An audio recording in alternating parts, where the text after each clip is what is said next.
Today, I'm answering another subscriber question. This one is about reducing refunds through your unique selling proposition. So let's start with the question, shall we? Roy, I'm selling an online course and I want to reduce my refunds. Great goal. I think I need help finding my USP. I'm really confused with unique value proposition, unique mechanism, unique selling proposition, and I keep reading that the USP is the most important part of any business. Any help? A. Okay, so honestly, I'm going to answer this and I'm going to talk about unique selling proposition, unique value proposition, unique mechanism, all of that. And this person is actually not the first person in the last couple of weeks to ask me about that kind of confusion. But I do want to talk about refunds first, because I don't necessarily think that this is a unique selling proposition problem. It's not about the unique selling proposition. If you're having refunds, that means number one, you're having sales. So people are buying, the unique selling proposition is about making sales. If you can't make sales, maybe that's where we really need to focus on your unique selling proposition. But if you've got a bunch of refunds, what's happening is your customers are not having a good experience. And most likely that customers not having a good experience actually comes out of them not seeing a path towards getting results, the results that you promised, or them not actually getting the results that you promised. And so your problem, refunds equal no results. Refunds equal no results. If your clients are not getting the results that you promised, you're going to get refunds. Now, I'll throw a little caveat in here before I go deep on that topic. The little caveat is that there are some people who are the scum of the earth, and they're going to take your training, especially they see it as this victimless crime that I can sign up for online training and I can put down whatever money, I can go through the training, and then I can ask for a refund. And they could just be abusing your policy. And those people are the scum of the earth. And when people do that to me, I block them on Stripe from ever being able to do business with me again. And I don't accept those type of people, because those are not the type of people that I want as customers. And I actually kick people off my email list and everything too. But if you are dealing with people who legitimately are trying to get the most out of your course, that percentage of people is very small. If you're dealing with people who are legitimately trying to get the most out of your online course, what's probably going on is you're promising something, and they're showing up expecting to be able to log in, go through the course, and get what you promised, right? And you're probably promising them some kind of results in some area, right? But they get in the course and they do not see the path towards the results you promised. That's what's going on. That's why they are refunding. So what do you do about that? Number one, you can simplify the process of getting results. Simplify the process of getting results. So how can you take whatever is going on in your course, whatever you're promising, and it may feel complex, it may feel like there's a lot. How can you create simplicity and clarity? Even if the total number of steps is a lot, the total requirement to get the result that you're promising could be a lot. But how can you reduce that workload, or at least reduce the perceived complexity of that workload, so that you maybe present a step-by-step outline? Okay, step one is do this, and then for the different elements in step one, you go through this, and this. Step two is do this, and for those different elements, you go through this, and this. For step three, etc. And you break it down, but you present a clearer overview that helps them kind of orient themselves in space, time, whatever, towards being able to get that result that you promised. So simplify the process of getting results.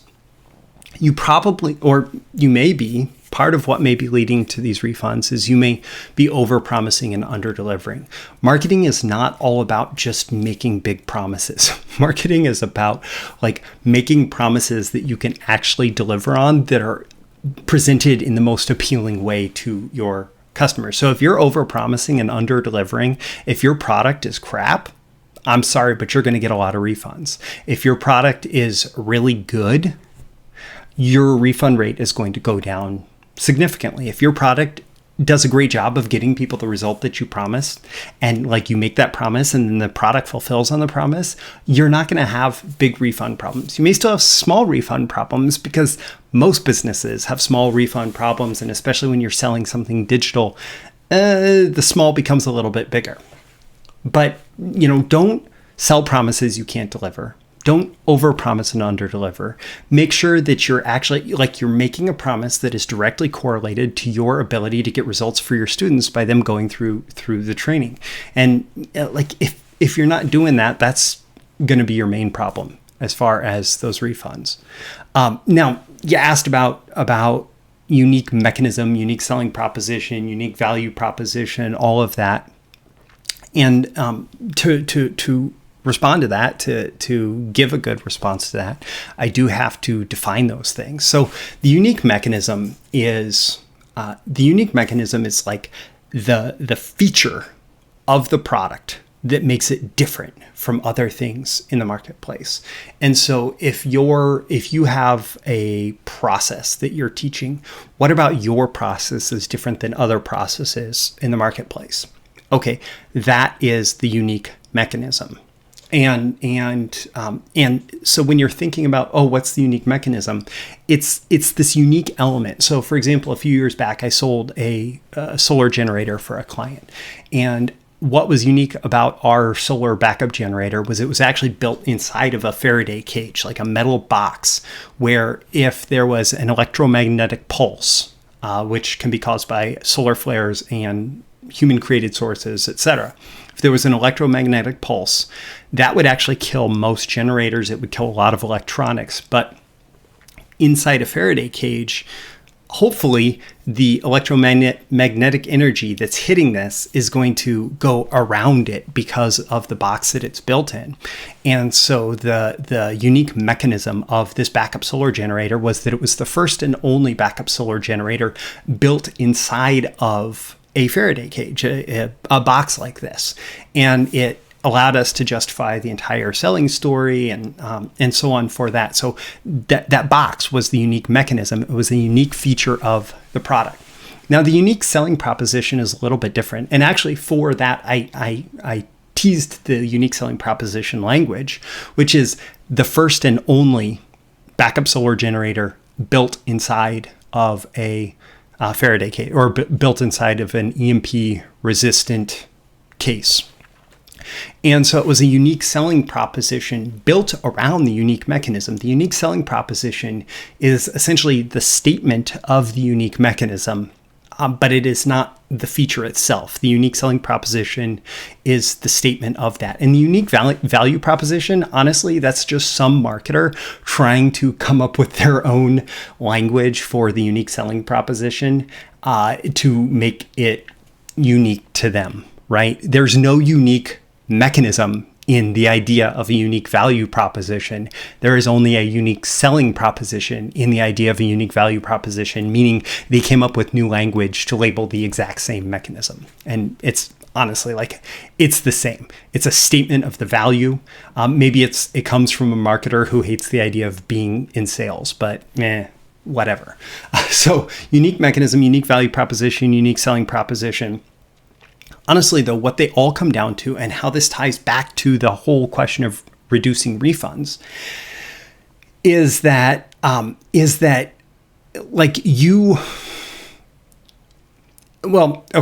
so there's the Dan Kennedy question. When I think about the unique selling proposition, I always think of the Dan Kennedy question, which is, why should I, your perfect prospect, choose to do business with you over every other option available to me, including solving this problem or addressing this myself, going with a competitor, or doing nothing at all? Why should I, your perfect prospect, choose to do business with you over every other option available to me, including solving the problem myself, going with a competitor, or choosing to do nothing at all? And what that, yes, that speaks to the uniqueness, but it comes down to the results. And really, all of this points back to the results and your ability to get results. And so why is it important that something is unique in the first place? Like it doesn't matter if you're the only copywriter that wears like an umbrella beanie with a propeller that spins on your head, if that's not directly tied to your ability to get results, right? And so the reason that somebody chooses one option over another, the reason that somebody is drawn in by a unique selling proposition is because they believe that that unique mechanism, the unique selling proposition that's being stated in the marketing, is their shortcut to results. And so it all ties back to this, hey, can you get results? Can you get me results? And if your unique selling proposition, if your unique mechanism actually helps them get results, and your results that you're helping them get, like the promise lines up with the deliverable, what they actually get in fulfillment, well, most of your customers are going to be very happy. And most of your customers won't ask for a refund. And so honestly, like without any more details, that's where my mind goes on this. That's where my head is at. That's what I'm thinking. You know, when I hear somebody saying, oh, like, I have a lot of refunds. It's not that you need a better unique selling proposition. It's that you need to make sure that as soon as someone has given you money in exchange for your promise of a result, that they're actually given like every single piece of, like every single resource possible that directs them towards that result.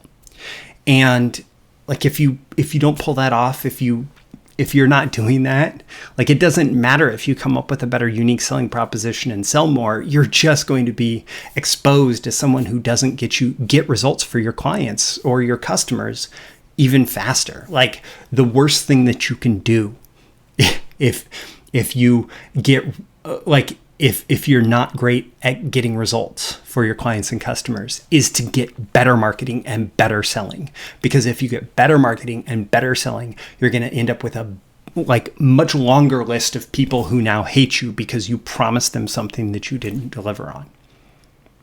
But if you build a better product, if you build a better customer experience, if you make it easier, if you simplify the whole process of getting results, and then you get good at sales and marketing, then you get better sales and marketing, then you really nail down your unique mechanism, your unique selling proposition, your unique value proposition or value mechanism, whatever you want to call it, right?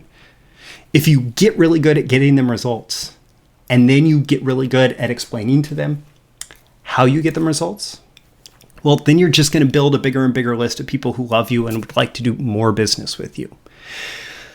And so, sometimes when I answer these questions, they go in different directions, and I feel like it's not always the response that the person wants. But my response here is really that, hey, if you have a problem with refunds, you probably have a problem with getting your clients results or with, over-promising and under-delivering. So fix that first. And then, answer that question. Why should I, your perfect prospect, choose to do business with you over every other option available to me in the marketplace, including going with a competitor, solving it myself, or doing nothing? And ultimately, the answer to that question is you want results and I can deliver them. You want results and I can deliver them.